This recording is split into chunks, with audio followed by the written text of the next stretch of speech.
accelerate your learning curve and shorten that, so you could become highly, highly successful in a short period. You get someone who knows you, trusts you, who's trustworthy, and who's doing what you want to do at a highly successful level. Right.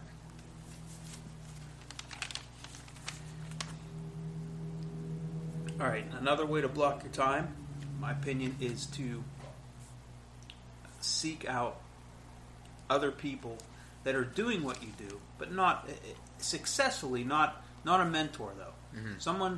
A group of people who are doing this successfully. And that would be like your local real estate groups. You meet with people, you meet with different attorneys and CPAs who come to these meetings. You get to talk to those folks, you get to throw out ideas. That's where you gather information, and then you take that information and you kind of digest it, and you use the information to the best of your knowledge. You don't want to use all of it, because all information is not good. Right. So being able to sift and sort through good and bad information and knowing what to use and what not to use is important. That's where a mentor can help you kind of, run through that maze of what's good and what's bad. And I know we've talked about this ad nauseum, but this is something else. I think it's a great time to point out that this is where you guys and gals, it's always good to know that you don't know everything, and that's okay. Mm-hmm. Sometimes you got to check the ego and know that you always want to surround yourself, ideally, with people that are smarter than you, so that you can constantly learn. When you're done learning, you're done living. So, So true. Absolutely. You have to be learning based and be excited and be enthusiastic, right? So I met with a gentleman today. He had a potential real estate deal in front of him. He wants to start doing, buying properties and this and such.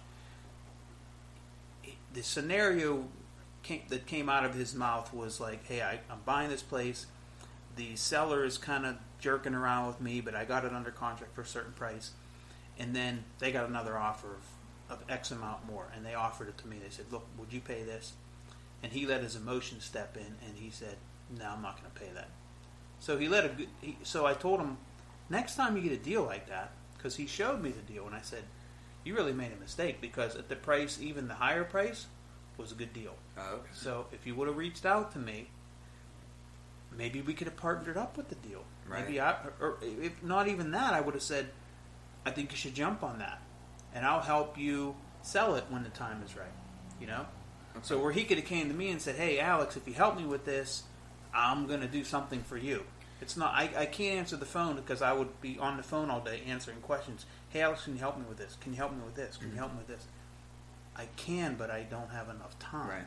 So, yeah, I'm going to help you if there's something in it for me, and maybe, because sometimes I'm just not available. Right. Right. And you have to make it worth the time, too. Mm-hmm. You have to make the juice worth the squeeze. So. Yeah, so that's just where you're, finding good mentors or people that can help you, but it always can't be take. You have to be willing to give. Right, absolutely. Yeah. So I guess to summarize, to be lazy is really not to be lazy. It's to be smart. It's to work hard, very hard, but work very smart by surrounding yourself with people who are smarter than you, knowing what you know and knowing what you don't know, getting good advice from folks like your attorney, your CPA, other real estate investors, a mentor, a good contractor. These are all your team members, a good finance person. Getting all that information and running it by the proper people that need to be called. You're not going to call your attorney about a contracting issue, but you're not going to call your contractor about an attorney issue. So you don't have to pick up the phone and call everybody and say, hey guys, what does everybody think here? But to have those resources at your disposal is invaluable. So block your time, network, find deals, build your team. Don't be lazy. There's no such thing as a 4-hour work week. I think there's a book out there called that. There's no such thing. It's just a fallacy. It's just a dream. It's not even a dream. It's insane. It's not even real. And that's it. I just wanted to jump on that today. I wanted to talk about that because you can be lazy, but it's not going to happen unless you're lazy for all the right reasons. I think the layman, in a way, the layman terms are, it's like, don't be lazy with things that matter. Because right now, like we joked about, like with social media, with those types of things, those really do matter right now with investing, with real estate. I mean, they're making a big difference. But if that isn't your strength, find somebody to do that for you. You know what I mean? Maybe you partner up with somebody else that, maybe take something off their plate, that they could take that off your plate.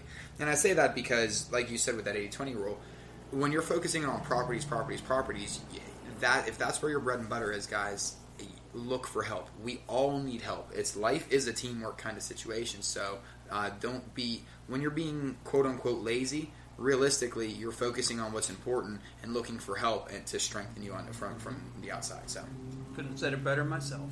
Awesome. I try sometimes. Thank you. I try.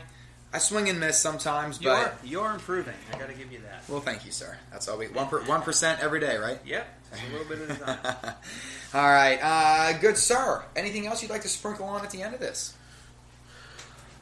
Not really. We're going to talk about something more involved with like analyzing deals, and that's going to be coming up next, so look for that one. And then 2 things to kind of study that we talked about, guys. The book was called Rich Dad Poor Dad. It was by Robert Kiyosaki, and it was the Pareto Principle, or the 80-20 rule is something else that you guys want to check out. So, guys, this has been this episode of Real Estate Investing with Alex Deacon. Look for us on Apple Music. I know I always say iTunes. It's probably going to be a bad habit to kick for a while, guys, and I apologize. But it's called Apple Music now. Apple Music or any of your other favorite podcast sites. Check us out on Spreaker. DHREA.com is the website. Look for Deacon Hoover anywhere. Google us, Twitter, Facebook.